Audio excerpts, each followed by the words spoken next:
এটি হলো বৃন্দাবন ধামের প্রেম মন্দিরের বাইরের দিকের পাঁচিল। তো বৃন্দাবন ধামের যে প্রেম মন্দির আছে সেই প্রেম মন্দিরের বাইরের সাথে সাথে প্রেম মন্দিরের ভিতরটাও তোমাদেরকে দর্শন করাবো। তো এখন আমরা হেঁটে চলেছি প্রেম মন্দিরের মেন গেটের দিকে। তো এই হলো প্রেম মন্দিরের মেন গেট। তো চলো মন্দিরের ভেতরে আমরা প্রবেশ করব। তো এই হলো প্রেম মন্দির। তো বৃন্দাবন ধামে প্রেম মন্দিরের ভেতরে ঢুকতে গেলে কিন্তু কোনো পয়সা বা কোনো টিকিটের প্রয়োজন হয় না, মানে বিনা পয়সায় তুমি মন্দিরের ভেতরে ঢুকতে পারবে। এছাড়াও মন্দির সংলগ্ন রয়েছে খুবই পরিষ্কার পরিচ্ছন্ন বাথরুম, যা বিনা পয়সায় ব্যবহার করতে পারবে। মন্দিরের সামনে বিভিন্ন ধরনের রং বেরঙের ফুল দিয়ে সাজিয়ে তোলা হয়েছে। বৃন্দাবন ধামের প্রেম মন্দিরটি তৈরি করেছেন জগৎগুরু কৃপালু মহারাজ। মন্দিরের পাশাপাশি রয়েছে বিশাল বড় একটা হসপিটাল, যেখানে রুগীদেরকে বিনা পয়সায় চিকিৎসা করা হয়।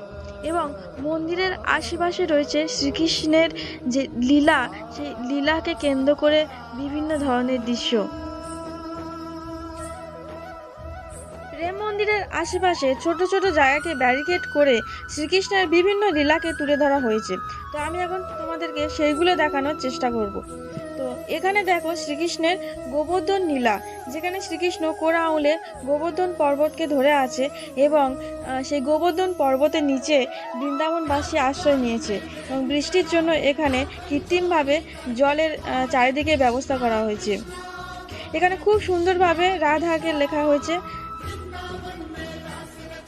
চারিদিকে এরকম শ্রীকৃষ্ণের বিভিন্ন ধরনের লীলা এখানে গেলে তোমরা দেখতে পাবে। এবং লীলা দেখানোর সাথে সাথে দেশি বিদেশি নানা রঙের ফুলের সমারোহ প্রেম মন্দিরের ভিতরে সেজে উঠেছে, যা পুরো বৃন্দাবনে আর কোথাও এরকম দেখা যায় না। দূরে দেখা যাচ্ছে অর্জুনের সেই রথ, যেখানে শ্রীকৃষ্ণ সামনে বসে আছে সারথি হিসাবে এবং অর্জুন পিছনে। এখানে দেখো বিভিন্ন রঙের জবা ফুল, লাল, হলুদ, বিভিন্ন রঙের জবা ফুল দিয়ে এই জায়গাটি সেজে উঠেছে। ওই জন্য তোমাদেরকে এটা দেখানোর চেষ্টা করলাম।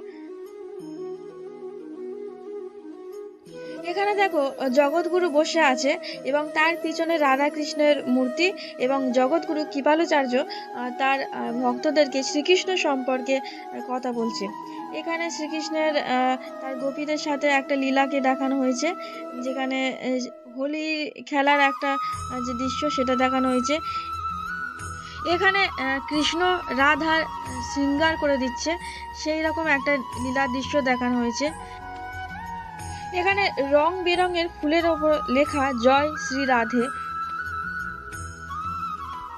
এখানে রাধা কৃষ্ণের ঝুলন যাত্রা এবং তার আশেপাশে বিভিন্ন ধরনের সখীদেরকে দেখানো হয়েছে। ওপরে ঘুমন্ত গোপালকে দেখো কত সুন্দর, সবাইকে দৃষ্টি কাড়বে। মাঝখানে পদ্মফুল আকৃতি ফুলকে দেখো খুব সুন্দরভাবে। চলো এবার আমরা মন্দিরের ভেতরের দিকে প্রবেশ করব এবং মন্দিরের ভেতরের দৃশ্যটা তোমাদেরকে দেখাবো। চলো মন্দিরের ভেতরে প্রবেশ করা যাক।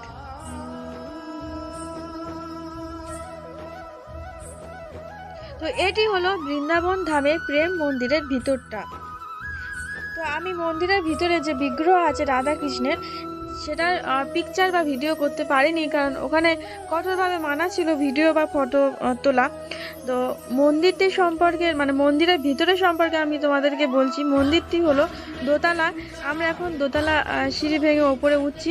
তো ওপরে উঠে প্রথমে যেটা দেখা পাবে সেটা হলো কৃপালুচার্যের একটা মূর্তি এবং মন্দিরের ওপরের দেয়ালে চারিদিকে কৃপালুচার্য কীভাবে কৃষ্ণের বাণী প্রচার করেছে সেটাকে মানে 3D ভাবে দেখানো হয়েছে মূর্তি তৈরি করে। বন্ধুরা, ভিডিওটি ভালো লাগলে একটা লাইক দিয়ে দিও এবং যারা চ্যানেলে নতুন তারা প্লিজ চ্যানেলটিকে সাবস্ক্রাইব করে দিও।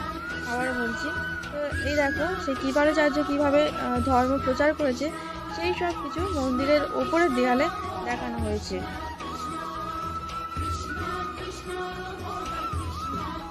এবং মন্দিরের ওপর থেকে নিচের ভিউটা কেমন লাগে সেটাও আমি তোমাদেরকে একবার দেখানোর চেষ্টা করলাম। তো প্রেম মন্দিরের ভিডিওটি আজকের এই পর্যন্ত। তো দেখি কজন কমেন্টে লেখে রাধে রাধে।